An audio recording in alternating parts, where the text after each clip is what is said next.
একটা পাত্রে একদম দেশি পাঁচমিশালি মাছ নিয়ে নিয়েছি। লবণ হলুদ সামান্য একটু তেল দিয়ে খুব ভালো করে মাখিয়ে একটা সাইডে রেখে দিয়েছি। চুলাতে একটা প্যান বসিয়ে সয়াবিন তেল দিয়ে এখানে বেশ কিছুটা পরিমাণ টমেটো দিয়ে দিয়েছি, লবণ হলুদ দিয়ে নেড়ে চেড়ে নিয়েছি।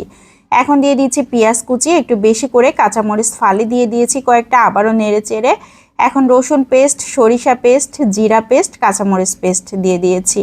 মরিচটা বুঝে দিতে হবে, যে যেমন পছন্দ করেন। খুব ভালো করে নেড়েচেড়ে ঢাকনা দিয়ে ঢেকে 3-4 মিনিট জাল করে নিয়েছি। খুবই সুন্দর নরম হয়ে গিয়েছে। এখন সামান্য একটু পানি দিয়ে দিয়েছি।